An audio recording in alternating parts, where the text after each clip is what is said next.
this is Bill, and I kind of did something as a challenge, okay? So this is going to be interesting, and it's going to be really good, I'm sure. But what I got here is I got a pound and a half of red potatoes and about 4 cups of water, a little salt, and I need to saute a bunch of stuff. So what I realized was I had some cooked bacon. I wanted to make sure there was enough bacon fat, so I took 2 raw slices of bacon, cut it up, and cooked that first.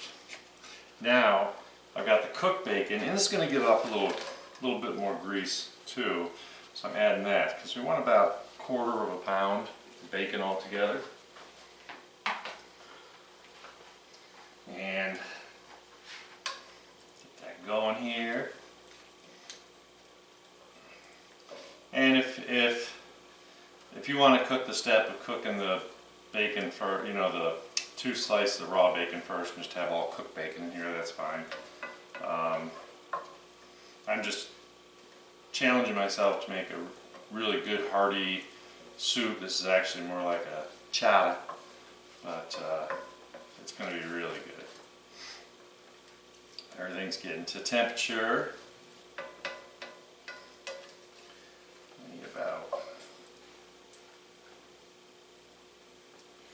Just simmering these potatoes a little bit. So I can watch the clock here. It's about 20-30 minutes altogether. I've had them on while I was cutting stuff up, so we're getting fairly close. And you want to not be stingy with the bacon. You could use salt pork if you want, but I like the smokiness of this. Alright, so what do we got here? I got me a big yellow onion, big sweet onion, and a red pepper.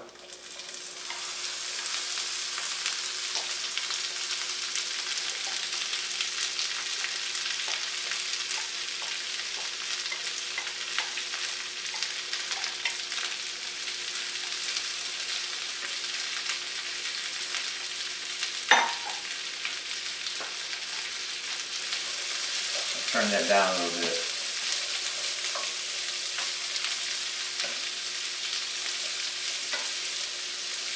Everything all mixed together and happy. I've got a couple carrots I diced up, and I got some celery on the bottom. I just like to do this step of getting it all kind of sauteed.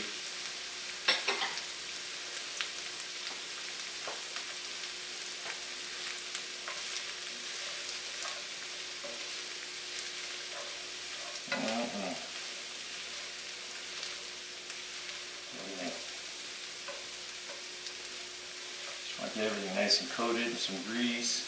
We're just releasing some of the sweetness and the oils and flavor.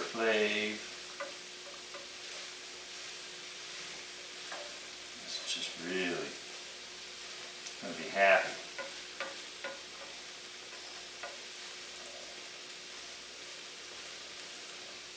I mean, can you think of anything better? I can't.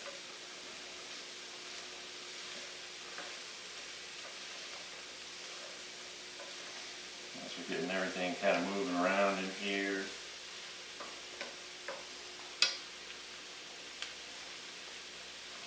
My potatoes are looking good.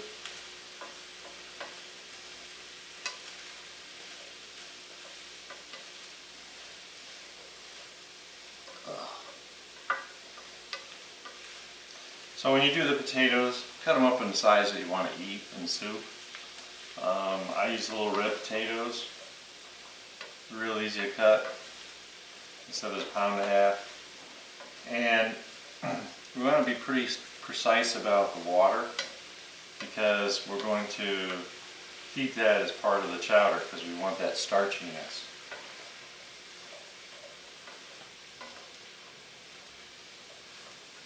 Oh yeah.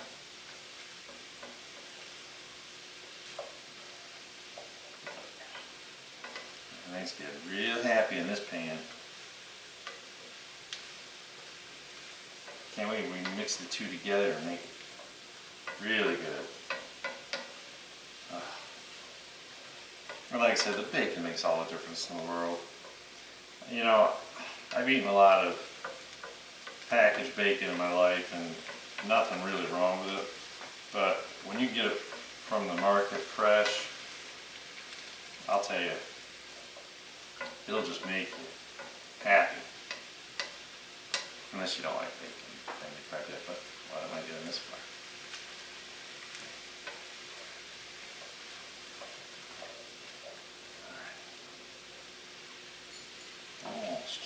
Almost getting things softened, happy.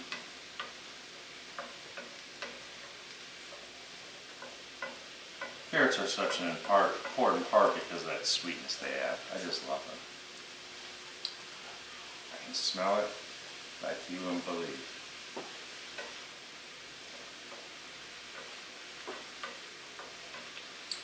Aren't you happy? I'm happy.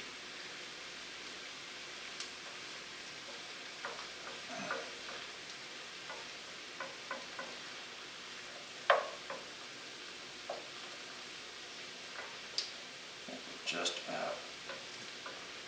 about there. Just seeing everything just starting to kind of soften up and get happy, relax.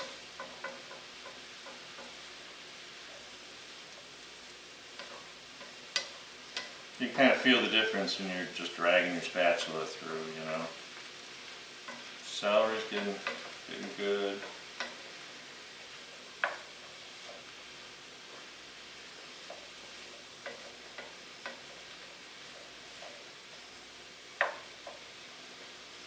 I've had two people talk to me about soups lately, and one of my friends from high school actually was a chef for a while, and it was pretty down-to-earth kind of food, you know, not all fancy stuff. He did other stuff too, and he loves to cook and posts a lot of stuff about what he cooks for his family. And it just made me think about, you know, when you live up north and you just want these chowders and you get kind of bored with the same stuff, or you want, you know, more flavor. Can't always have clam chowder every night because that gets expensive. So nothing like some potatoes and some other things to make you all happy.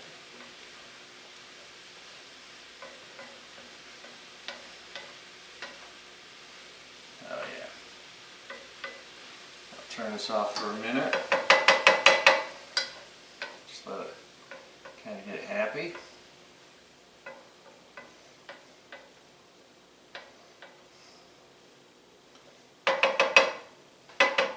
So while that's getting happy, turn this burner off too because we're just about there. Grab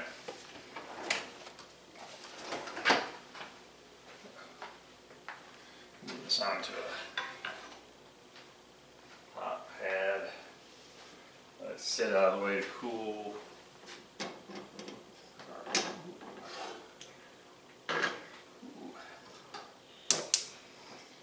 And we're just going to keep this warm. It's already cooked.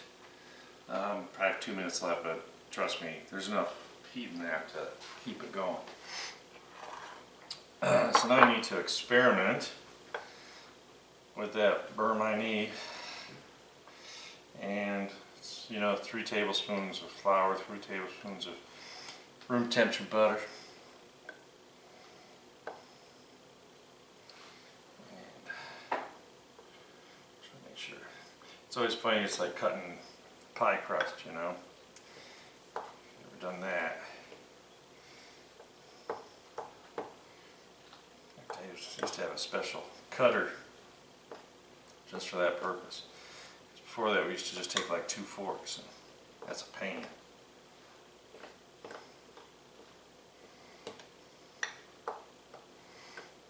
Okay, so now we're going to get that thickening and richness. All good. Oops.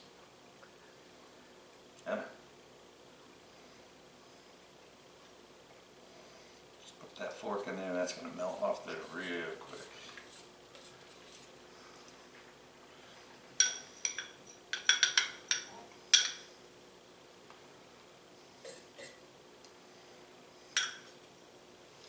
Amazing how fast that hot fork melts that butter now.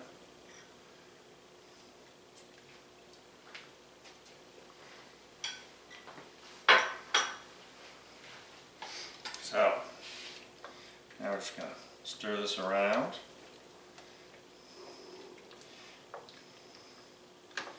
And you know, chowders are so different than cream soup because it's not all milk. And probably started, the history I'm sure had something to do with, you know, it's what people could afford at some point in history. And got all that thickening agent in there. Make it nice and pretty and silky smooth. Alright, so what's next? I need to get me some bay leaves. Well, that's a failure, but that's okay. I'll just put an extra one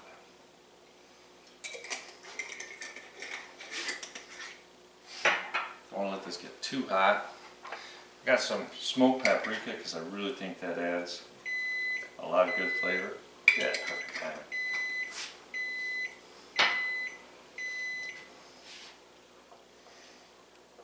Paprika is also going to change the color, so we get the smoky flavor. We're going to get a little kind of pinkness to it. And of course, let's not forget good old-fashioned pepper, right?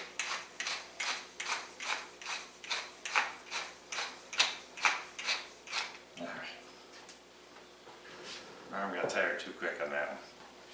So it's funny, this all started because I'm going to make mashed potatoes, and a bag of potatoes was cheaper than buying what I needed. So I'm like, well, I'll buy a bag and I'll use the rest of it and I'll make a chowder. And this looks so pretty. Alright, so what's next? So I need about a pint. That's all that's left in here of half and half.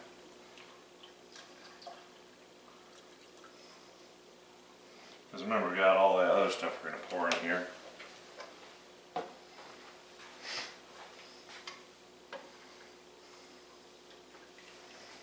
I want to get this nice and warm. Instantly, it changes just by putting all that half and half in here to a really luxurious looking soup chowder.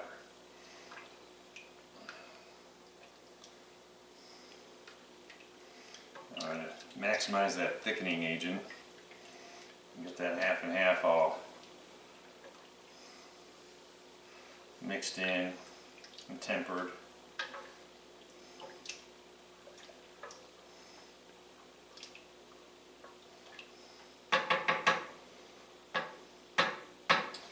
Just want to see some little bubbly blues.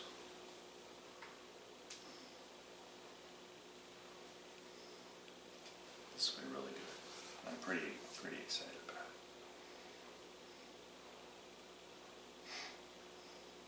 I've made versions of this before, but this is just kind of more refined. It's got a couple extra steps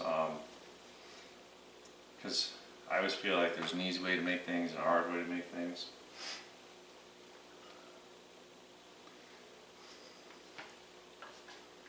Ooh, beautiful.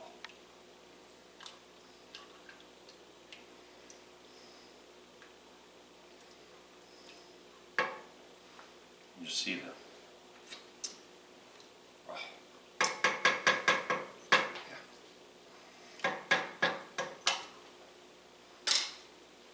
So, see if I can hold this. Put all the stuff back in the pan.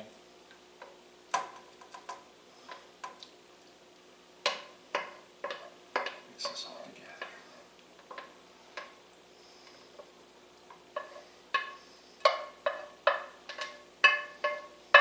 Boatload of soup here.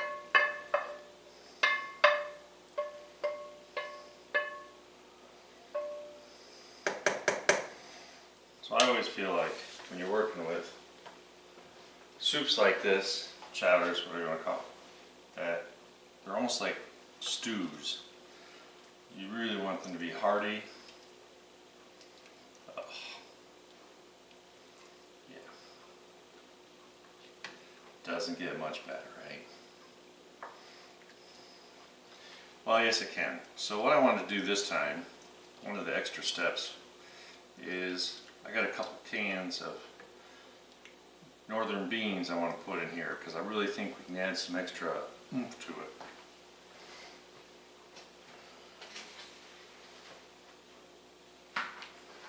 So I drained them, put them in the pool.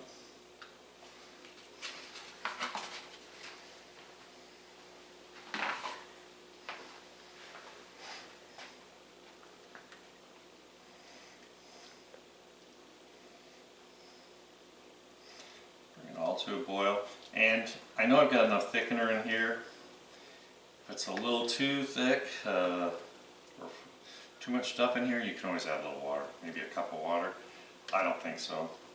If you think it's not, it'll thin it out too much, by all means just pour in a little more milk or half and half or whatever you got in the fridge. Just don't use your soy milk or your almond milk.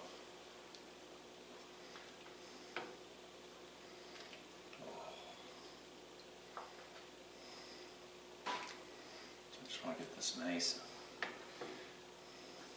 bubbly and just make sure it's thickening up all the way. Really smells good.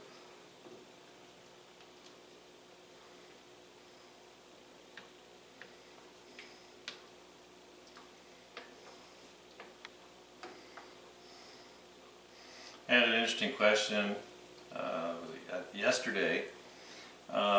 On one of my videos, like how many takes does it take? And I said,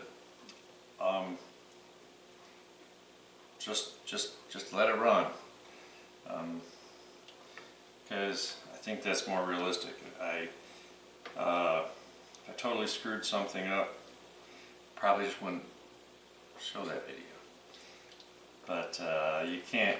In cooking, you can't just go back and you take and start over again, or take away some ingredient, or do something.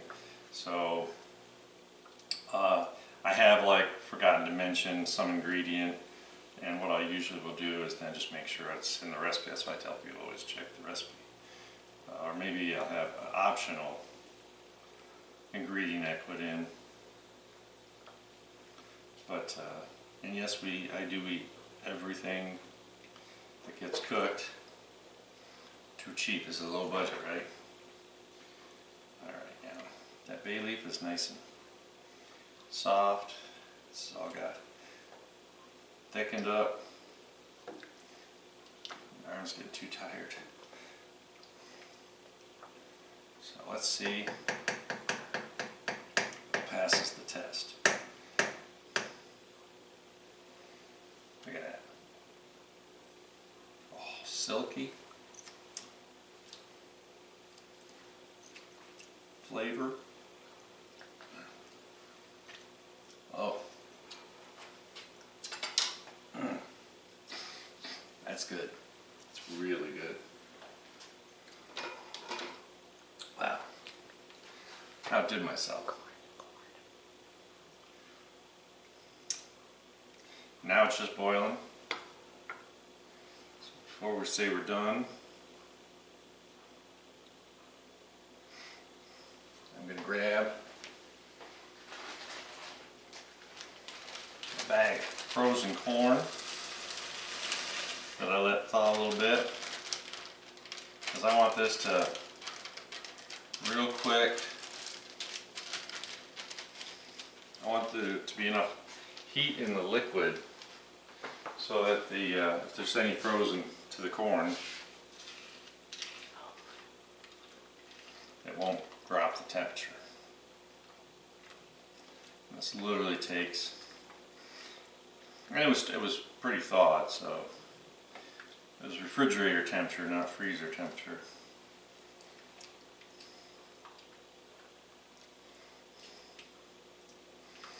Because the chowder is so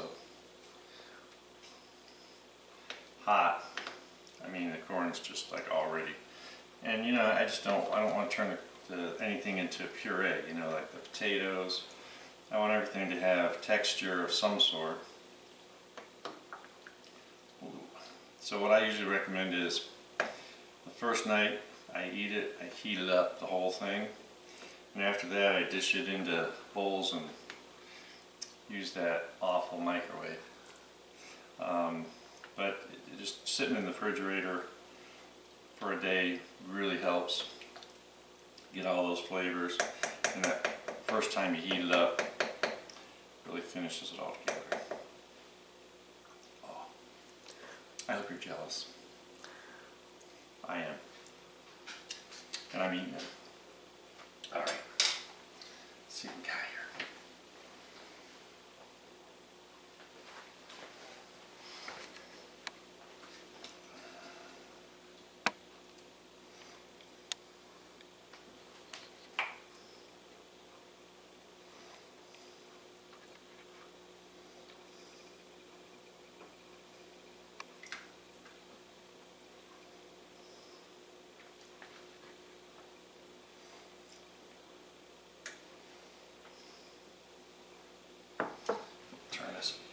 Off. So, darn it. So now do you understand the difference?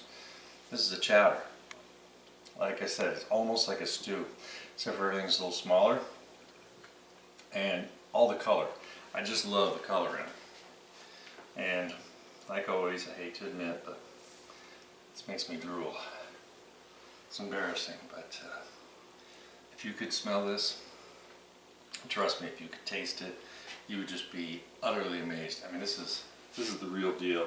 And I got a pot full of soup for chowder here, enough for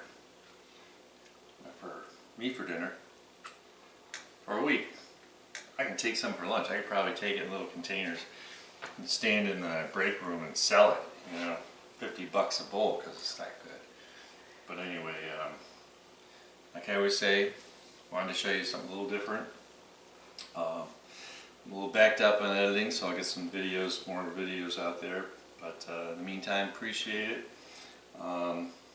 Stay tuned. I know there's always good things coming out, and I know I got something good that I'm actually making tomorrow. Not sure when it's going to get edited and out there, but it'll be fun. It'll be a lot of fun, just like most of my videos. Hope you enjoy it. I just think this is great. Okay, just try it. And you can leave anything out you don't like, for the most part. It's like, I'm not a big fan of green pepper, so I use red pepper, but you can use green pepper. I mean, there's the possibilities are endless. And once you do heat it up, or before you heat it up, I do recommend pulling out those bay leaves. And I know they're in here somewhere hiding from me. Oh look, there's one. Yeah, don't keep them in there. So anywho, hope you enjoyed it. Hope you come back, keep watching me. Hope you like my videos. Thank you. I'm getting some really interesting comments, and I appreciate that. Sometimes I have to scratch my head a little bit, but it's good for me. Gotta think. So y'all have a great day, and I'll see you next time.